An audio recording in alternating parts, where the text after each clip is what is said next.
This is the Beef Podcast, presented by Beefy Marketing in partnership with Community Bank of Texas, an FDIC member and equal housing lender. What is up, everybody? Welcome back to another episode of the Beef Podcast. I'm your host, as always, John Kelly, a.k.a. John the Marketer on Instagram. Joining me not in the studio for once, but virtually, a little remote conference here. I got Shawn Anthony with School's Over, Now What podcast. Shawn, welcome to the show, man. Man, what's up, bro? I'm just excited to be here. First off, man, y'all got a full-on production going on over there, man, so good to be here. Yeah, we try to do it right, man, but of course I couldn't do it if I wasn't in Clubhouse listening to folks like you. Shoot, I would say every single week, man. Y'all got some good tips going on there, so we got to get everybody to head over to Clubhouse and take a listen to that, because you're handing out lessons like free candy. Yeah, man. Every Monday at 10 p.m. Eastern, Podcast Secrets Revealed has been absolutely amazing. The community, now 39,000 of members, are just going strong. Wow, that's amazing. But before we hop into everything, we always stop. I have a little icebreaker question that I ask here on my show.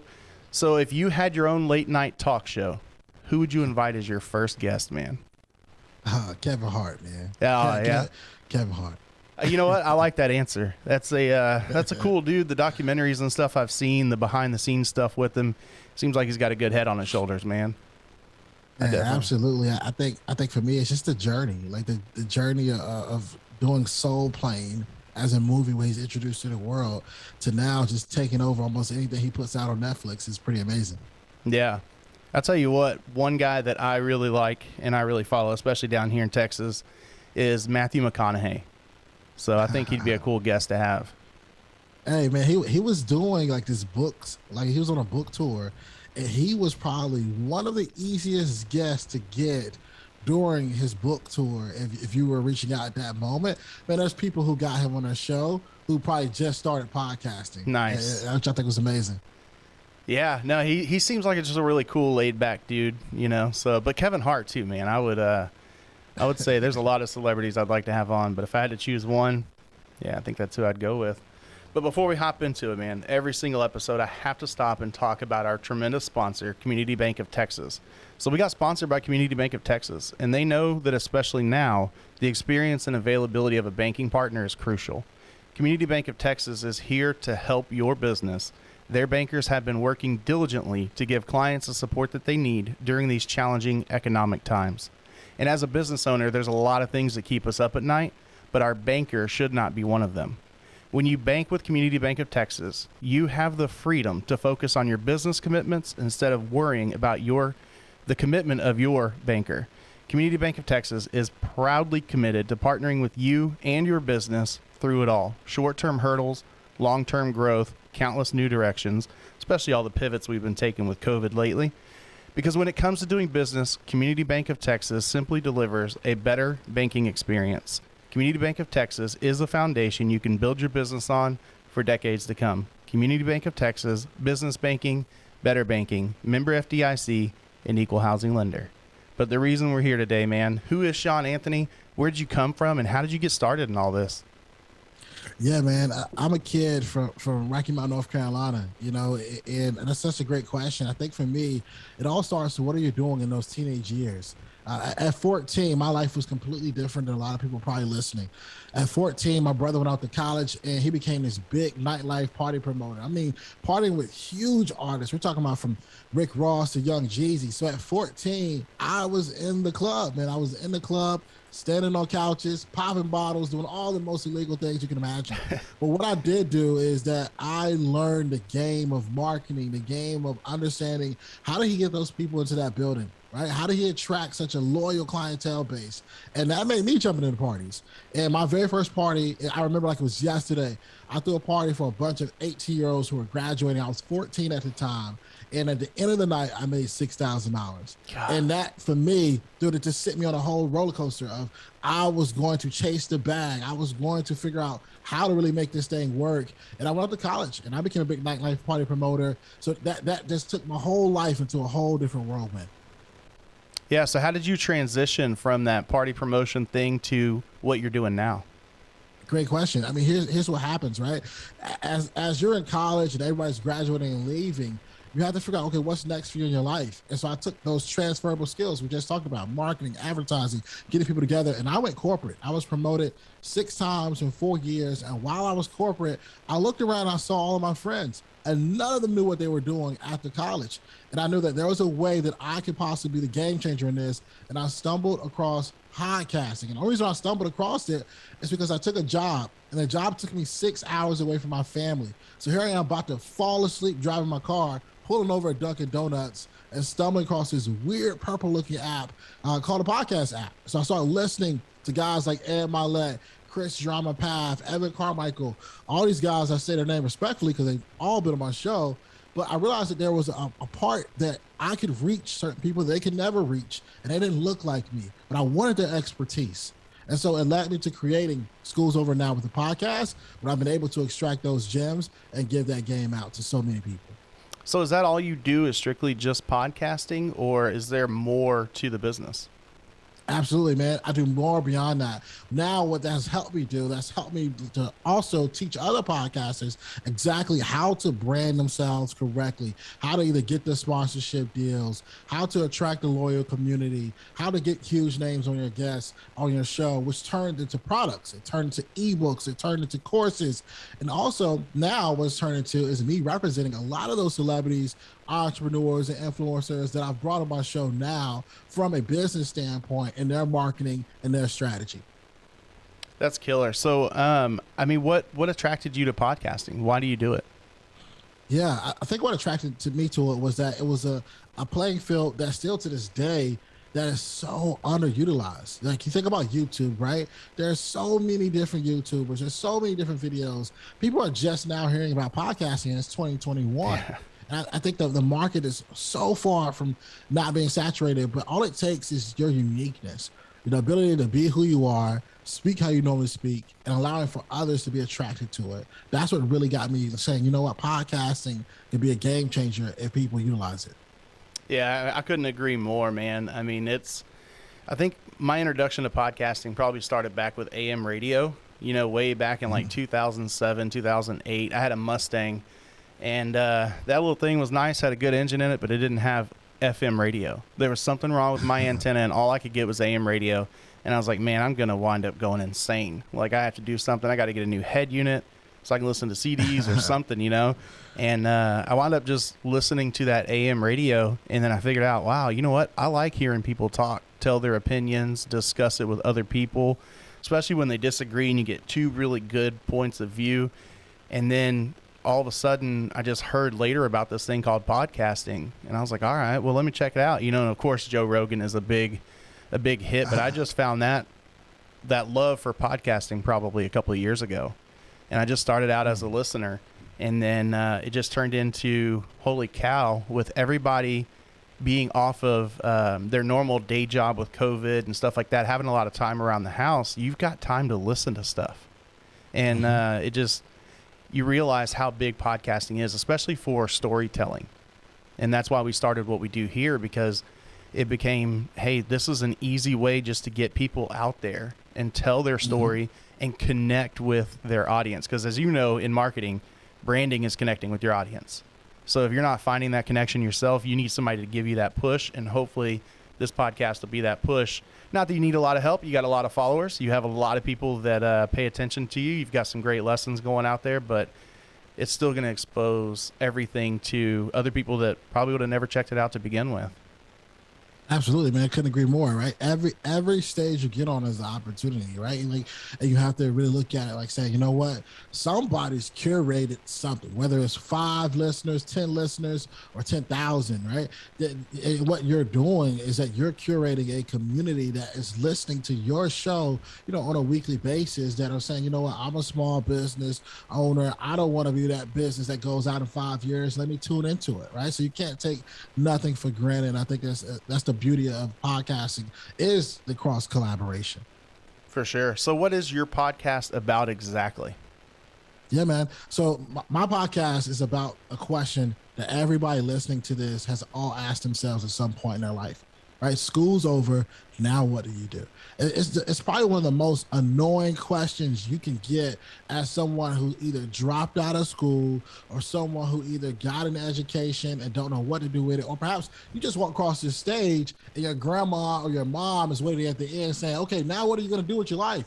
Right. Mm-hmm. The cool thing about the podcast is it's so many experts, so many tips and lessons from people who figured it out. And it's really not like when you think about the name, like you might say, okay, this is just for people coming out of school. It's way beyond that. Every year in your life, you're always in school. You're always learning. There's 40-year-olds, 50-year-olds who are doing career changes. There's, there's someone right now that's listening that's about to start their entrepreneurship journey, or perhaps, they have a business and they're trying to figure out the next steps in that business. And this show brings in all of these experts who are in these fields telling you how to do it. And that's what this show's about. Yeah, man. That's something. I'm a firefighter, paramedic full time. That's what I do. I just got off this morning from a 48-hour shift. And then after that, Monday through Friday, if I'm not at the fire station on my regular 48-96, which is 2 days on, 4 days off. So I work Saturday, Sunday this week, and then I'll work Friday, Saturday now this coming week. And it's been kind of a transition for me too, because like you said, I'm always learning, first of all. I'm always in class, especially for my full-time job. But then on top of that, at that job and as an entrepreneur and as a guy working for my co-owner of one of my companies, I've got to have that education background. If I want to promote in the fire department, or if I want to get out and work in this job, then I need some type of credentials that are going to tell a certain sector of people that I know what I'm talking about, even though I've got all the experience. You know how it is, man. They want to see that college certificate sometimes, that diploma. And so I've been working on it. I think I've been in school for 6 years now, and I've got like 98 college hours, and I'm still, a little over 20 away from getting my bachelor's degree. But it's just been a slow grind of half-time while I work a full-time job, a part-time job, own a company, and I'm a husband, and I've got 3 kids. It's a crazy world, but I'm still faced with that. Like, okay, once I get my degree, what am I going to do after that? Where am I going to go? How am I going to handle that? And I think your podcast would be a good resource for anybody, no matter how old they are. I'm 33, so I've been doing this life thing for a little bit now. I think I got some experience, but definitely still want to hear from those experts. So what kind of guests have you had on your show?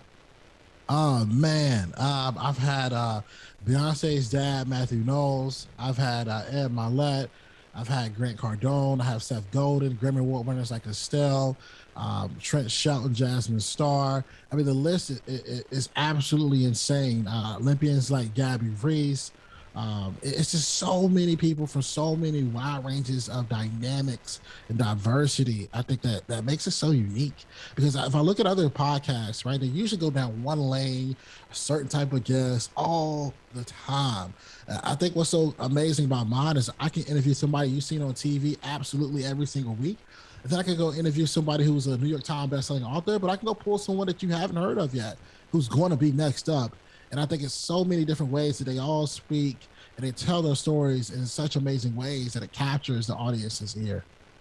Yeah, we've been trying to change this one up a little bit too. We've got a lot of local businesses is kind of where we started, because we're a marketing agency in the Tomball, Texas area, which is northwest of Houston for those that are listening and don't know exactly where that's at. And so it's been a lot of just straight up stories from those small business owners that are local to the area. But, inviting you to come on the show, that was one part where I wanted to branch out and make it a little bit different and say, hey, this guy, this is what he's doing for a living, and this is how he's accomplishing those goals. And he's not from this area, so you're just a totally different guest, even though you're still a business owner and you still have all that. We have to draw parallels to what you're doing compared to the retail shops I've had on or the restaurants I've had on. And then the owner and I both did our own episode, which actually will, by the time this drops, that'll be out because it's next week from the time of recording. And it was just all about our agency and then the company that we own together, those kinds of things. And it just kind of changes it up a little bit. I think that keeping it fresh on that content is important. And like you said, even going from video podcasting to audio podcasting to a live event, all of those things will attract those different listeners. So couldn't agree with you more on that. I know I've already said that before, but I really can't. Have you had any types of struggles that you've dealt with this company? I would say no struggle. I mean, I think for entrepreneurs or anybody business owner, here's where the relatability comes in. I think people don't talk enough about it, but entrepreneurship is a lonely game. And the reason why it's a lonely game is because every day you wake up, the only person you're competing with is yourself. Yes, there might be, distractions. You might watch what somebody's doing here. You might notice something that's happening there, but there's really nobody going into a break room with you. You're in that break room by yourself. And I think that takes, building up some type of routine where, it's actually helpful in the environments that you're working in so that you can still be progressive. I think that's not talked about a lot. So I think that is it. And I think the key to overcoming that is realizing that everybody's running a different race. And no matter where you are in your race, somebody would love to be in the position you're in. Whether for example, you're a podcaster like I am, and, you got 5 people listening, right? Or you got, 500 people listening. Someone would just love to have 5 people. Yeah. They only got 1, right? So I think you have to have some type of appreciation on where you are along the journey, but definitely entrepreneurship is a lonely game. I parallel it to being a parent, because that was one big thing my wife and I noticed whenever we had kids was you're alone all of a sudden because your goals have shifted and people are, still going out, partying, doing whatever you did prior to having those kids. And then it's like your priorities are different. You got to focus on that. And entrepreneurship has kind of been the same way for me. I have found friendship in finding other entrepreneurs that are in a similar position as me, even if they're not, because we can bond over that. And it's like, hey, I can be there for you and you can be there for me because our goals are similar. We're trying to build a company. And I mean, man, you're right. Building a company it is kind of lonely sometimes because you're on that grind and you're seeing that bigger picture, but not everybody around you sees it. You tell people, hey, I'm starting up a podcast and I'm going to start talking all the time. And they're like, well, who's going to want to listen to you? How are you going to get any listeners? And it's like, why are you being a naysayer right now? Why are you in my ear with negativity? I need friends that are going to be there. Iron sharpens iron. I need friends that are going to be there to help build me up. So I know as far as struggles go, man, a lot of what I have seen out here on the Facebook groups, Instagram, on Clubhouse, the questions that come up, a lot of it sometimes is just, how do I get sponsorship? How do I make a living off of this? So if you could just get a tip out there for somebody that's kind of going through that, what would you tell them? Yeah, man, my number one tip is that, if you really want to get money or run a bag up with podcasting or think about sponsors, the very first sponsor to really do that with is yourself. So one of the hacks that I did with my podcast is I became my own infomercial. Literally, before I were interviewing, these huge names, after there's an intro, I would say, our show, now a quick word from one of our sponsors. And the sponsor might be the Patreon page. The sponsor might be a new ebook that I have. The sponsorship might be, a program that I've created to help people get through some part of their life, right? Or some part of their business and overcoming something. So I would say the number one hack, the very first hack is, what skill set do you have currently right now that can be packaged up and sold into a product? You've done something, whether that is even just to build your email list, to build the trust and one day sell, anything that you might have in the future. That's the first thing I would say. Beyond that, after you start realizing who your audience is, do a couple polls on what are some things that they like, the age range, and find a little bit more about the demographics, then I think you're in a better position to potentially approach some of those other sponsors. Yeah, it makes sense. I mean, it was something that, of course, working for a marketing agency, and we have several podcasts that we run and produce and all of that. I've had, obviously, kind of that person that I can lean on and get most of my info from, so that's been a great help. But it was definitely a struggle at first. I was like, man, what are we going to do as far as this is fun? And we are going to, by having other small businesses on and having them here, naturally, they're going to be curious about what we can offer, and then it could turn into sales. But what if it doesn't? So what are we going to do on that? And I mean, we got lucky, really. We just met the right person at the right time, and Community Bank of Texas said, hey, we're interested in helping small businesses too. So why don't we talk about sponsoring your podcast? And it was like a match made in heaven. But it's hard for those that are out there that have a different style podcast than we do. And I think they just have to focus on, like you said, first of all, packaging it up and either getting your supporters to help out or having just someone there, your friends, your family that can help out with that. And then you just got to figure out who around you is interested in what you're doing and is willing to pitch in that money to help you out. Yeah, man. Money follows like impact, though. Like money follows impact. I think the number one thing, if you're thinking about podcasting, don't go into it in the aspect of, okay, how can I make money? I want you to go into the aspect of, how can I create such a large impact that it generates dollars, it generates revenue? Like if you were to tell me, in June 2018, when I started a podcast and I was still working that corporate job, that, if I just stayed, focused on how to make an impact, and, in 3 years, I would be able to quit that 6-figure job and do what I'm doing now, probably wouldn't even believe you, because I wouldn't have known. I would have been so focused on how can I make a buck. What happened was the impact got so crazy, the money followed it. And I think that's the key if you're thinking about doing this. And then also, too, what's the topic that you can be so passionate about that you can be consistent with? Consistency helps results. And I think that's a huge factor. Yeah, I mean, exactly what you're talking about right now. And I've said it before, but here in our area, our Chamber of Commerce has been a huge resource for us. And we have, in turn, tried to be a huge resource for them. And not only for them, but Bruce Hillegeist, the president of our local area Chamber of Commerce, he told me a long time ago, and it's something that I believed in prior to him telling me this, but it was that be a resource first, and then the money will follow.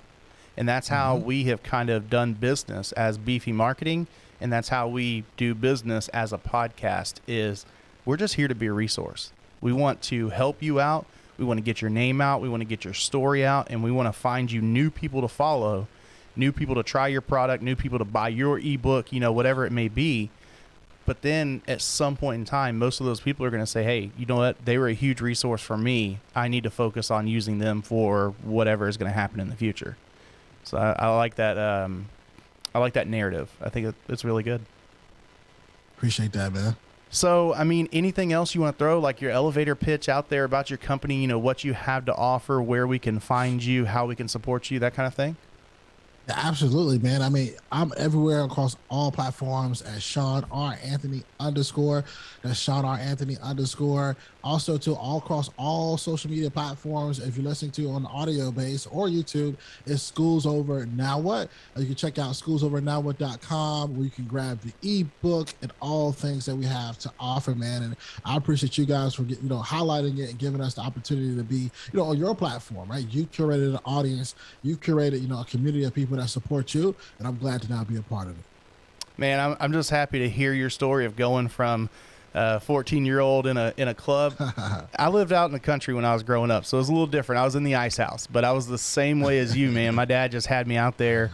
I would say probably 12 years old was when I started hanging out in the bars, and I wasn't drinking much. Every now and then I'd have like a Jello shot or something, but I was playing pool and beating these old guys' butts out there on the on the pool table, and then it just kind of transformed into, all right, this guy that does karaoke every, Thursday night or whatever at this bar, he needs help doing that. And I started getting into sound and audio production, and it just spurred this love for podcasting, for theater when I was in high school, for video production, all the stuff that we do now.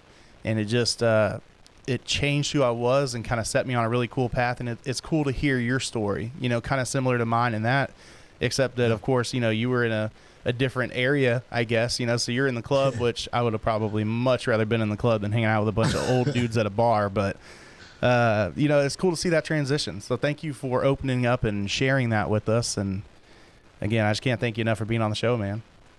Absolutely, man. If anything I can tell your audience right now is just dream it, believe it, go out and get it. That's all you got to do. Yep. Be motivational.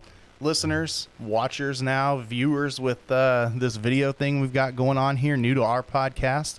I can't thank y'all enough for tuning in every single Thursday and seeing or listening to a new episode of our podcast. Please make sure that you're out there supporting all of the people we've had on our show, whether it's on their social media channels, buying something that they have to offer, just following them, sharing them. We've talked about it before. It costs $0 to like somebody's status or to share their name out there and just kind of help them promote themselves. So please keep tuning in every single week. Keep supporting all of our guests.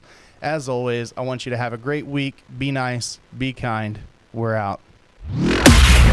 You've been listening to The Beef. Thanks for listening. Make sure to like, rate, and review. We hope you've gotten some useful and practical information that you can use. And we'll be back soon. But in the meantime, follow us on social media. Hit us up on Facebook, Instagram, and YouTube at Beefy Marketing. Would you like your business featured on The Beef? Know a business that should be featured? Visit beefymarketing.com/The Beef. Remember, branding is about a connection with you and your people. Till next time, thanks for listening to The Beef.